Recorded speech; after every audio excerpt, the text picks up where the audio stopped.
धन्यवाद अध्यक्ष जी। हमारे साथ बैठे हुए हमारे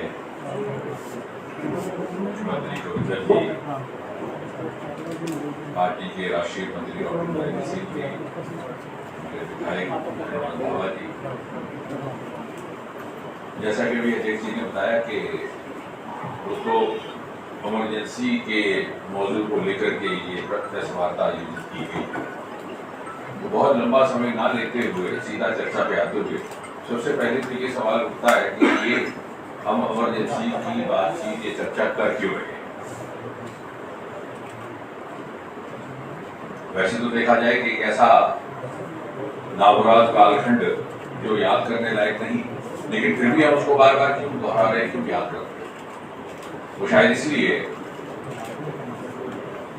ये अनिवार्य है इसको याद रखना कि ये परिस्थिति फिर से ना हो, इसे फिर कोई दोहराए ना, और विशेषकर जब दूसरी पीढ़ी सक्रिय हो चुकी हो तो उसे ये परिचित करवाया जाए कि वो जमाना कैसा था जो शायद उन्होंने नहीं देखा। अब ये 1975 से लेकर के 1977 का ये कालखंड रहा है। मैं तो ये कहूंगा कि उस समय का कोई भी ऐसा भारतवासी नहीं था जिसके जीवन को उसने किसी न किसी तरह से, किसी न किसी रूप में, किसी न किसी मात्रा में न छुआ हो। अर्थात कोई भी व्यक्ति ऐसा ना था जिसका जीवन अछूता रहा। किसी को जेल खाने भेज दिया गया, किसी को लाठी खानी पड़ी, किसी को यातनाएं झेलनी पड़ी, किसी को अंडरग्राउंड रह करके गुजारा करना पड़ा, और किसी किसी की तो नसबंदी भी हो गई। और इसी दौरान देश ने और विश्व ने कई नए व्यक्तित्व, नए शख्सियत उभरते हुए देखे। कई पुरानी धारणाएं जाती रही, कई नई परसेप्शंस बनी। जयप्रकाश नारायण जो आजादी से पहले के नेता थे, एक नए अवतार में प्रजातंत्र के रक्षक बनकर के सामने आए, और उन्होंने एक बड़ी महत्वपूर्ण बात कही कि मुझे आज तक जनसंघ और राष्ट्रीय सेवा संघ को लेकर के जो गलतफहमी थी वो दूर होती रही। जब नानाजी देशमुख ने अपना हाथ आगे करके उन पर बरसने वाली लाठी से उनको बचाया, ये कहते हुए कि इस समय देश को मुझसे ज्यादा आपकी जरूरत है। अटल बिहारी वाजपेयी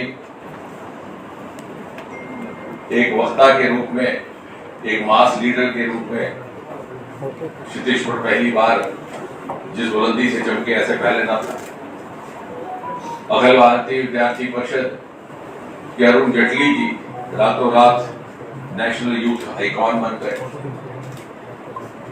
चंद्रशेखर जिन्हें पहले यंगस्टर कहा जाता था कांग्रेस पार्टी में, उनका कद रातों रात इतना ऊंचा गया कि वो बाद में जनता पार्टी के अध्यक्ष बने।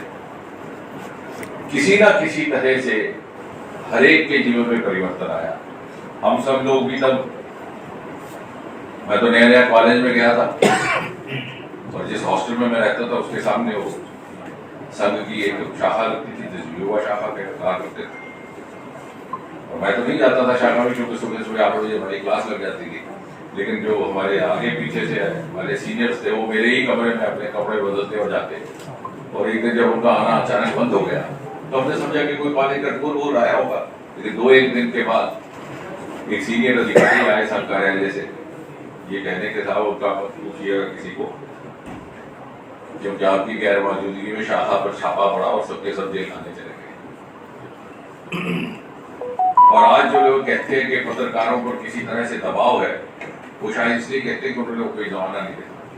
इस तरह का आयोजन होता तो एकदम यहाँ छापा पड़ता और आपको उठा करके ले जाते, ना घर वालों को पता रहता, ना दफ्तर को। देश भर में अभियान भी चल रहा है, ये चर्चाएं भी हो रही हैं, आपने बहुत सारी बातें सुनी भी हैं, समाचार पत्रों में पढ़ी भी हैं, बहुत बार दोहराई भी जा रही है। और इसलिए मैं कोशिश ये करूंगा to present a different perspective, बगैर वो दोहराए हुए जो आप पिछले कुछ एक दिन से बार बार सुनते रहते हैं, कि उसके पीछे की मानसिकता क्या थी जिसने इमरजेंसी जैसा परिस्थिति को जन्म दिया। The genesis of emergency। और जिन लोगों द्वारा इमरजेंसी लगाई गई है, जिस संगठन के द्वारा इमरजेंसी लगाई गई, उसके पीछे की सोच और अगर एक वाक्य में कहा जाए, emergency was a cumulative outcome of the legacy of Congress Party right from the date of its birth, which was 28 December 1885. जब के.ओ. ह्यूम ने इस दल की स्थापना की, वो स्वयं एक रिटायर्ड सिविल सर्वेंट थे और उनकी मंशा थी to create an exclusive club of retired British officers and the new elite of Indians emerging after the college English education.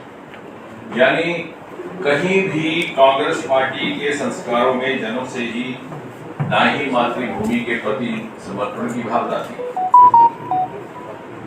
ना ही मातृभूमि के लिए त्याग और ना ही कोई प्रतिबद्धता।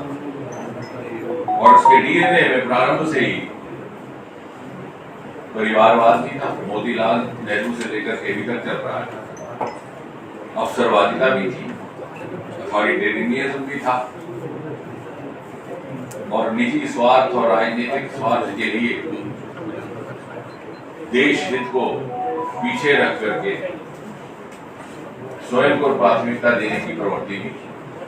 अब आज का युग तर्क का युग है, ये भी ना लगना चाहिए कि सारे भाजपा वाले कह रहे हैं तो ये भी कह गए। I have learned how to speak without evidence। और मैं ये दावे के साथ कह सकता हूँ कि चाहे कितनी भी बार कांग्रेस पार्टी संविधान की किताब लेकर के ढिढोरा पीटे और चाहे कितनी भी बुलंद आवाज में अपने आप को स्वतंत्रता के सेनानी कहे, कांग्रेस ने कभी भी आजादी की मांग नहीं की। ये बहुत सारे लोगों के लिए नई बात होगी, but I am saying this with all the confidence and my command. 1930 तक कोई एक दस्तावेज नहीं, कोई एक रेजोल्यूशन नहीं जहां कांग्रेस ने ये मांग की हो कि भारत को स्वतंत्र किया जाए या इंडिया डिमांड्स कंप्लीट इंडिपेंडेंस। यहां तक कि 1930 में भी अगर कांग्रेस पार्टी कोई मांग रख रही थी तो रख रही थी home state, home rule, home dominion, अर्थात हमारे अधिकारी हों और हमारे अधिकारियों के बीच home dominion ruled by governor general and governor general appointed by British empire. और 1930 का वो वर्ष था, शायद कई लोगों के ध्यान में ना हो, जबकि भगत सिंह पर ट्रायल चल रहा था लाहौर में और रोज अखबारों में इसकी खबरें पढ़ने को मिलती। देश भर में नौजवान बेचैन था और भगत सिंह का यही इल्जाम था कि उसने पूर्ण स्वतंत्रता की मांग की और उस समय भी कांग्रेस होम रूल की ही मांग कर रही थी। पहली बार ऑफिशियली कांग्रेस की जो रेजोल्यूशन आई है जिसमें मांग की गई है इंडिपेंडेंस की, that was in Lahore session 1931। वो भी जैसे मैंने कहा कि अवसरवादिता की राजनीति, इसलिए कि सारा 1900 उसी अधिवेशन जो अधिवेशन मार्च 23 से लेकर के मार्च 26 तक 1931 में, उसके ठीक 3 दिन पहले मार्च 21 को भगत सिंह को रात के पहरे में फांसी लगा दी गई थी। सारा देश भड़क उठा था, नौजवान बाहर निकल आए थे, सड़कों में उपद्रव हो रहे थे, कॉलेजों में आगजनी हो रही थी और कांग्रेस पार्टी को लगा कि मतलब खलल पड़ जाएगी अगर वो उस बात को समझ ना पाए। पहली बार भगत सिंह की फांसी के बाद जो अधिवेशन हुआ लाहौर में, उसमें रेजोल्यूशन लिखा गया कि वी डिमांड इंडिपेंडेंस। अर्थात केवल 17 बरस बचे थे आजादी, केवल 17 बरस, और वो भी 17 बरस ऐसे कि जब धीरे धीरे ये समझ में आने लग गया था कि अब आजादी करीब है। और अगर आप उससे पहले जाए, आज से 120-24 साल पहले 1901 में मदन लाल ढींगरा, जिनका अक्सर जिक्र नहीं होता है इतिहास में, उन्होंने लंदन में एक अंग्रेज हुक्मरान साइरस विली की हत्या की। उन पर मुकदमा चलाया गया और उनको फांसी की सजा सुनाई। कांग्रेस पार्टी ने ना इस फैसले का विरोध किया, ना उनके लिए अपील की, बल्कि रेजोल्यूशन पास करके इस बात की निंदा की कि जो मदन लाल ढींगरा ने काम किया है ये उचित है। और बदकिस्मती से गांधी जी ने भी कांग्रेस की इस रेजोल्यूशन का समर्थन किया था। This is all on record. अगर आप आज मदनलाल डींगरा जितनी देर जेल खाने में रहे अपनी फांसी के इंतजार में, उनसे कोई मिलने नहीं गया। ये 124 साल पुरानी कांग्रेस तो दूर रही, वो तो ऑफिशियली अगेंस्ट। एक व्यक्ति सिर्फ जो उनको जेल खाने में मिलने गया, उसका नाम था वीर सावरकर। वही वीर सावरकर जिसको कांग्रेस पार्टी कहती है कि वो स्वतंत्रता सेनानी नहीं थे, हम थे। वीर सावरकर उस समय भी स्वतंत्रता के ख्याल कर रहे थे, जबकि कांग्रेस पार्टी औपचारिक प्रस्ताव पारित करके स्वतंत्रता की शब्द को इस्तेमाल करने से चूक कर जाए। तो जैसे मैंने कहा कि आखिरी 17 वर्ष को वो किसी जब सबको लगने लगा कि आजादी रहने लगी। और फिर भी क्या होगा, सन 1946 में जब अध्यक्ष मौलाना अबुल कलाम आजाद थे और नए अध्यक्ष का चुनाव हो रहा था, ये तय हो चुका था कि जो भी कांग्रेस का नया अध्यक्ष होगा वही आगे चलकर स्वाभाविक तौर पर प्रधानमंत्री का पद भी संभालेगा। गांधी जी ने अपील की कि सब नेहरू को वोट दे, नेहरू का समर्थन करें। 15 प्रदेश कांग्रेस कमेटी थी उसमें देश में। गांधी जी की अपील के बावजूद 12 कमेटी ने सरदार पटेल को समर्थन दिया। गांधी की अपील को नजरअंदाज करते और नेहरू प्रधानमंत्री बन गए, अध्यक्ष बने, प्रधानमंत्री बने। डॉक्टर राजेंद्र प्रसाद ने लिखा था कि Gandhi has once again sacrificed his trusted lieutenant in favour of glamorous man. तो कहने का तात्पर्य ये कि अवसरवादिता, ये डीएनए, ये संस्कार आरंभ से चल रहा था, ये कोई रातों रात नहीं जगा। और दूसरी बात,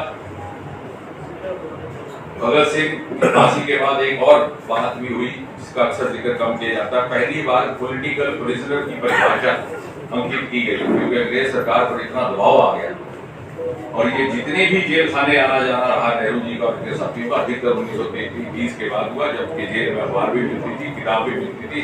तभी तो वो अहमदनगर जेल में डिस्कवरी ऑफ इंडिया लिख पाए, अपनी बेटी को खत लिखते थे, जिसके आधार पर ग्लिम्पसेस ऑफ वर्ल्ड हिस्ट्री नाम की कंपाइलेशन बनी।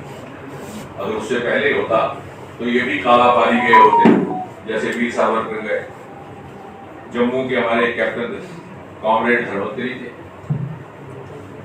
लेकिन जब इनकी संघर्ष की बारी आई तो संघर्ष भी सरल हो चुका था और अंग्रेज भी जाने की तैयारी थी। और अब जबकि हम कहानी इतनी लंबी को छोटा करते हुए to cut the long story short, immediate genesis of emergency is intertwined or intermingled with the genesis of the psyche and the mindset of this Islam. अगर आप 1975 से 10 वर्ष पीछे जाए तो 1965 में ताशकंद का फैक्ट हुआ। उसके अगले ही बरस जनवरी 1966 में लाल बहादुर शास्त्री जी का स्वर्गवास हुआ। मोरारजी देसाई ने प्रधानमंत्री बनने का दावा किया, लेकिन उस समय अध्यक्ष थे कामराज। उन्होंने मैनिपुलेट करके इंदिरा जी को बिठाया और ये सोच उनकी थी कि इंदिरा जी को 2 प्रधानमंत्री होगी, कठपुतली बनकर उनके लिए चलेगी। ये भी कहा गया कि मोम की गुड़िया को उठाया जा रहा, गूंगी गुड़िया। लेकिन इंदिरा जी चतुर थी, 3 वर्ष के भीतर उन्होंने अपना अलग ग्रुप बनाया। 1959 में कांग्रेस को तकसीम कर दिया गया, उन्होंने अपना एक ग्रुप बनाया और कांग्रेस के मनोनीत उम्मीदवार संजीवा रेड्डी के खिलाफ अपना कैंडिडेट भी खड़े किए और फिर उनकी कोई किस्मती के 1974 का जन्म हुआ, जिससे उनका रुतबा बढ़ गया और उसका दुरुपयोग करते हुए उन्होंने एक अथॉरिटेरियन रूल का एक नया अध्याय शुरू किया जब आगमन होता है संजय गांधी।